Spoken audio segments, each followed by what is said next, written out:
ladies and gentlemen, time to make a malt liquor video. Oaktown Hellbilly, aka Mr. Met 40 ounce, back again with another one of my Mickey's Fine Malt Liquor straight off the dangerous streets of Stockton, California, in order for me to bring you this high quality, authentic malt liquor entertainment production tonight.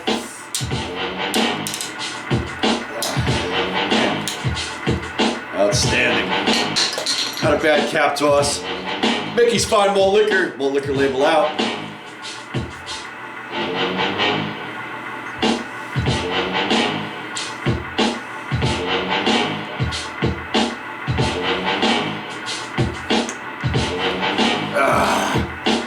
Final haul and malt liquor, that's what we're talking about tonight.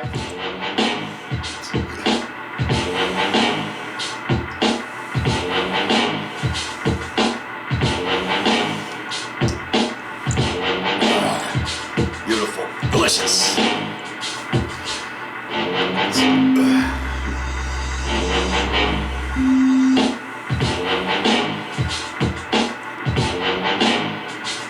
Shout out to Hell 2Pay80. Nick Gutted, Lootbag Larry, 209J Jones, the malt liquor referee, Lone Wolf 420, Pro Wrestling Guy, Cause of 25, and all the rest.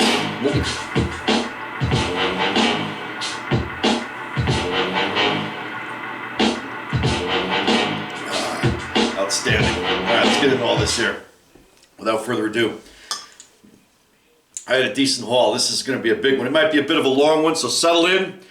Go get yourself a 40 ounce of malt liquor, sit down and relax. This might be a long one. I got a lot of stuff to cover, a couple things to talk about tonight. We're gonna get into it. I had a decent vinyl haul. This is off of Discogs. This is out of 1234 Go Records in Oakland, and this is out of Headline Records in Los Angeles. I was in LA last weekend, and I got home. We were off Monday. And I was also off Tuesday, so I got home Monday night kind of late because of the traffic. I was going to cam up initially if I would have gotten home before 10:30 at night, but it was just too late. I didn't feel like, after sitting in traffic for 8.5 hours, I just didn't feel like it. So you get it tonight, and that's it. Punk rock and malt liquor may or may not be happening tonight. It probably will be. Malt liquor label out. All right, so first up, out of 1234 Go Records. Offspring, Smash, great album. This came out in 1994. Shit, that's 28 years ago now. Ridiculous how fast the time goes, and where is the time going, you know? Just keeps marching on, as they say. I feel that this band, this is their last good album that they put out. Everything after this, I don't really care for it. I couldn't even tell you, but I remember the first time I heard this, and I wasn't into punk rock then, and I guess this would be considered a punk record, the sound anyway. That's their roots, but it kind of blew up, you know, and I don't think they were expecting that. And there's a lot of good, there's a lot of great songs on here. I mean, Something to Believe In, Come Out and Play, you know, Self-Esteem. There's just so many good ones on here. Offspring, Smash. This is a repress probably from last year, maybe the year before. I had been looking for it. I do enjoy listening to this, and I'll be listening to it tonight. The malt liquor here. Malt liquor.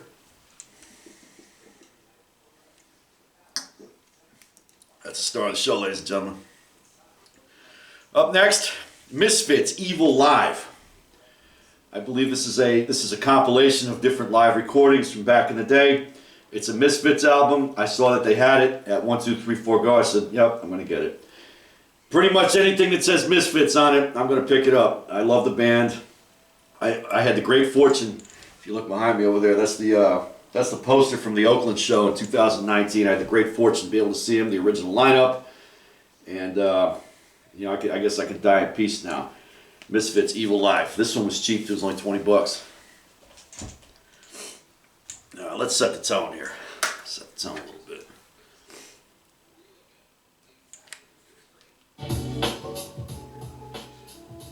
Okay.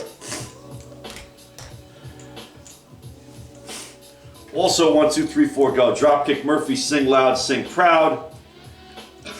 This came out in 2000, and really the best. This is one of their better records, I think. The one that came out in 2005, I think Warriors Code. I feel that this might be a controversial statement, but I feel that's the last good one that they put out.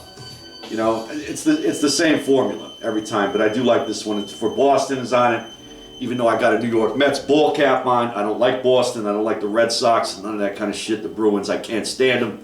Go fuck yourselves. Fuck the Patriots. Fuck the Bruins. All that. But anyways, this came out in 2000, and I got to see the band in Germany in 2001, June of 2001. And they played with Reach the Sky that night, and that was a great show. They do put on a great show, but I mean, it's basically the same formula over and over again. Although this, The Gang's All Here, Do or Die, and Warrior's Code, I'll never get tired of those albums, and I'm going to purchase all of those as soon as I can find them. You know, sometimes you see them and you pass them up, this and that, but next time I see Do or Die or Warrior's Code, I'm going to definitely pick those up. Outstanding. Dropkick Murphy, Sing Loud, Sing Proud. Great album, by the way. Fortunes of War on that, featuring Colin McFall. Malt liquor.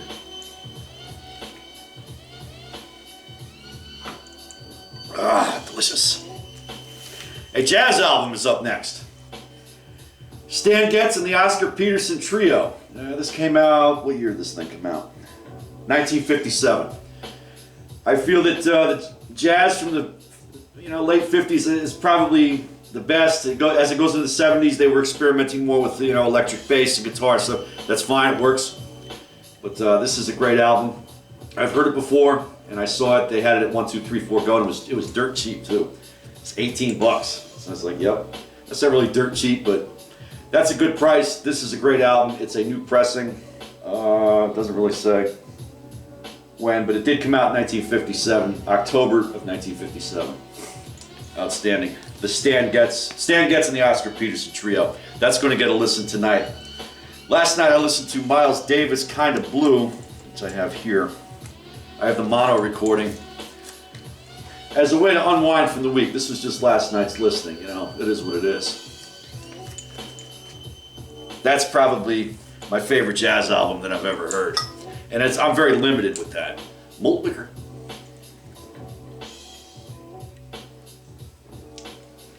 That's my mask.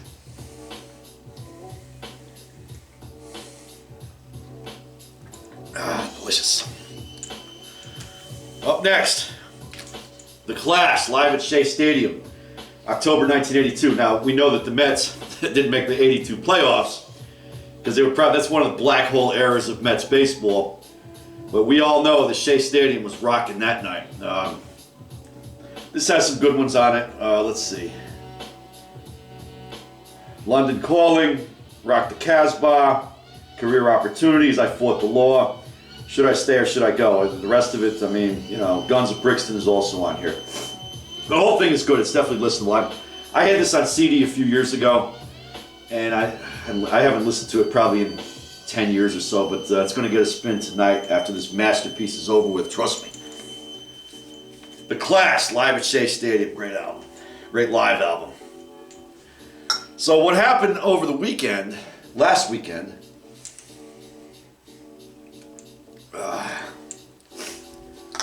I decided to go down to LA. I was in San Diego, I was in Tijuana, and then I decided to stop off in LA at the 7000 block of Melrose to Headline Records over there. And what Headline Records specializes in is mostly punk rock, hardcore, like independent stuff, stuff like that. I didn't see any hip hop albums in there or any of that kind of stuff. It specializes in punk music. They don't just have vinyl, they got CDs, they got DVDs and stuff, books, t-shirts, zines, you name it. Any kind of thing that you can think of that involves punk rock, they have it in there. Wallet chains, all that, whatever you need, flags, everything.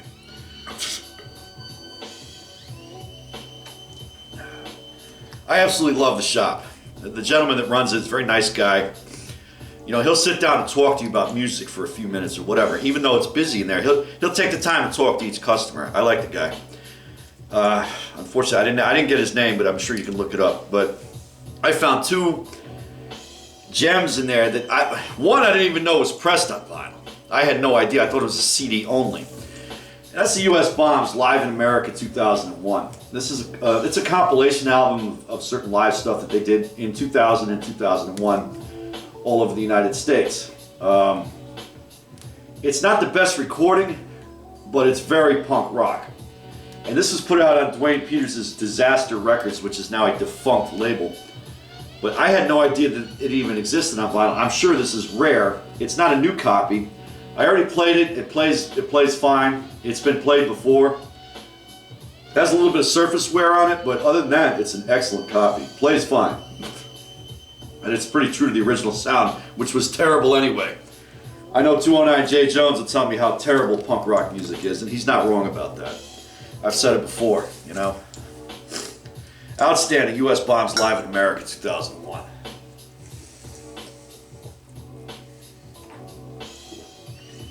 Delicious. Now also, at Headline Records, I picked up The Business, The Truth, The Whole Truth, and Nothing But the Truth. One of their greatest albums. I mean, I like this. I love this one. I love Hardcore Hooligan.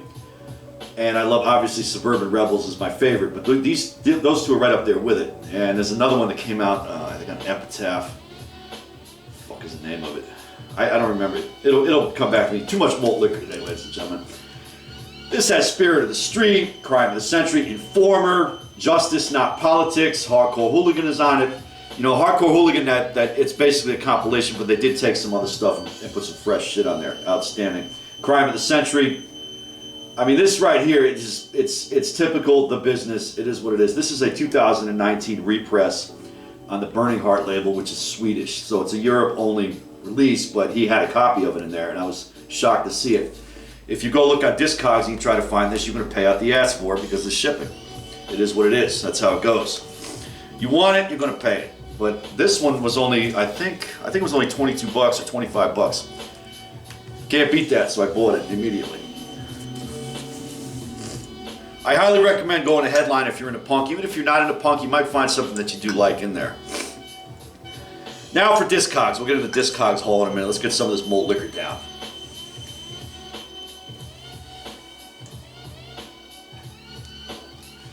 Shout out to Shady. Shout out to Huffy72.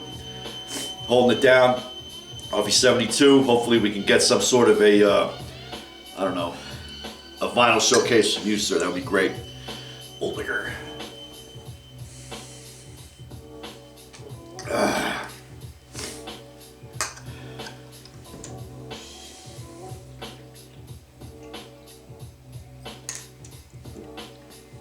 Shout out to James Montana 29 as well. All right, Discogs, and I picked up a few. This is over the past couple of weeks, really. The Vandals, Live Fast, Diarrhea. This came out in '95 on Nitro Records.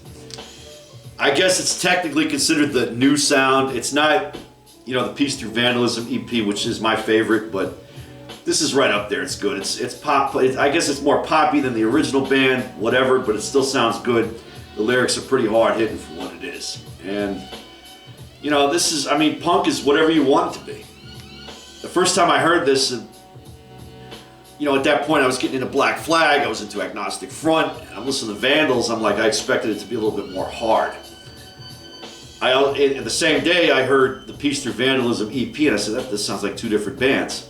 But over time, this kind of grew on me. And if you remember 1995, the X-Files episode DPO, it featured Giovanni Ribisi was the guest star on that one. He played the villain, I guess you say.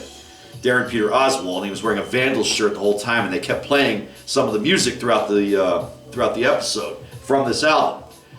And I think Chris Carter was into punk rock in the early '80s. I'd imagine that he was. Otherwise, they wouldn't have had that on the program. But the Vandals, Live Fast, Diarrhea, a great punk album, highly recommended. This is a new sealed fresh copy, and it was 25 bucks plus shipping. Worth it, worth every penny to me. That's hard to find out here. I haven't seen it in any of the shops I've gone to.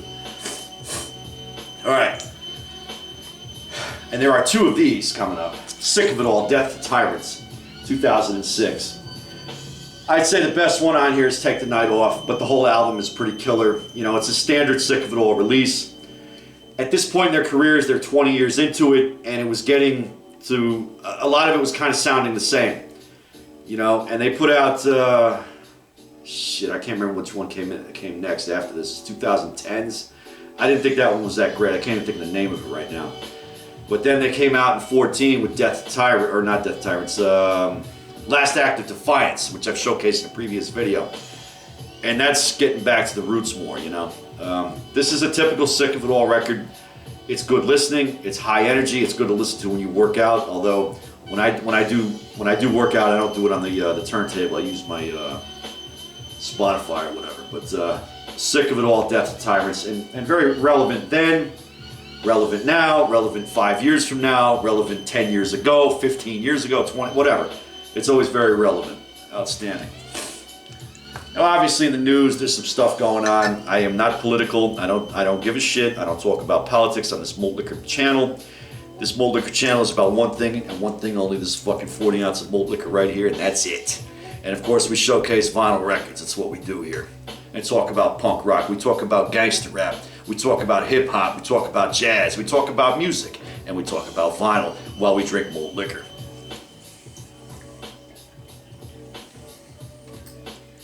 Delicious. Up next, I had talked about this. Call to Arms, Sick of It All, Call to Arms, 99. This came out in 99, and I feel that this is the best record, that, aside from Blood, Sweat, and No Tears, which is a classic. You'll never be able to replicate that one again, but this is right up there with that. The first time I heard this, it was in the year 2000, and I was hanging out with a friend of mine, and he's like, you know, he knew that I was into punk. He was into punk too.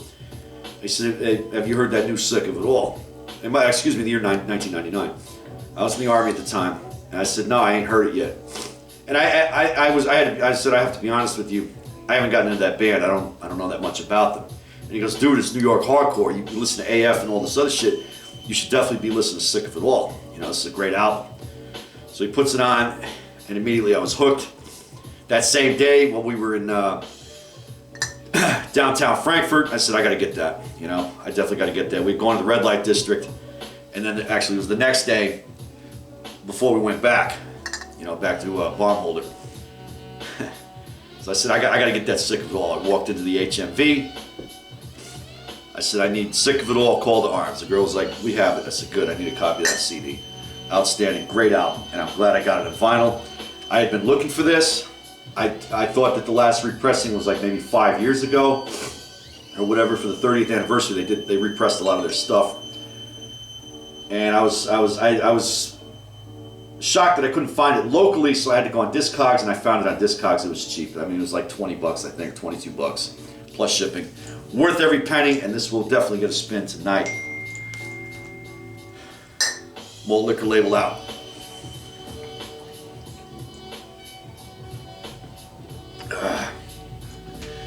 Last one up, Bad Religion, All Ages.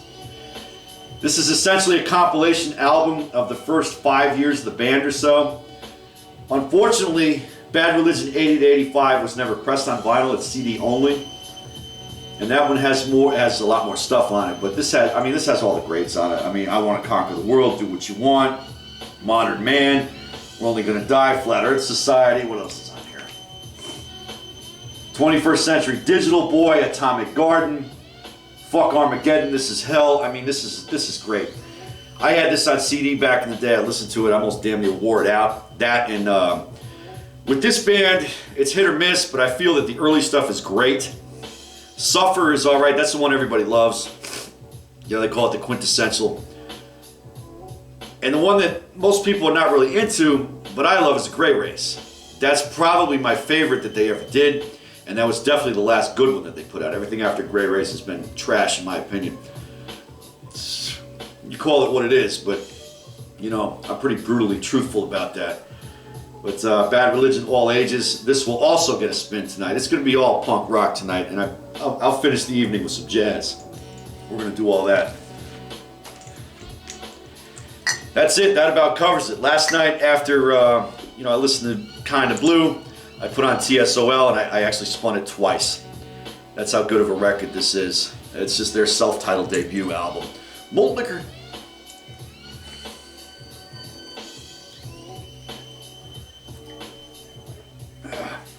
Again, I encourage you to buy more vinyl. I don't give a shit if you spin it or not. I don't give a fuck if you even have a record player. Go fucking buy more vinyl. Please do. The more vinyl that you buy, the more they're going to press, the better off it is for all of us that do collect it and do listen to it. More liquor.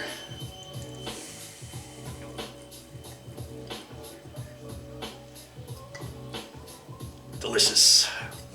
We're almost at the swill anyway. Today, Johnny Cash would have been 90 years old. He died too young. He was a very talented musician, obviously, and even in his last body of work, you know, when a man comes around, that has a special meaning for me. That was like our theme song in Iraq in 2003, and he died while we were over there. You know, it just sucked. An icon of music, and there will never be another one like him. There's just, you're not gonna have it.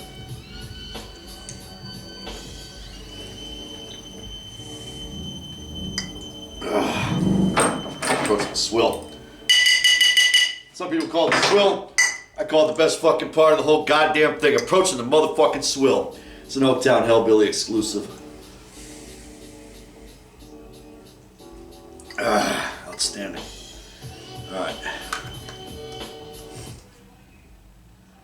Raekwon the chef, take us the fuck out of here.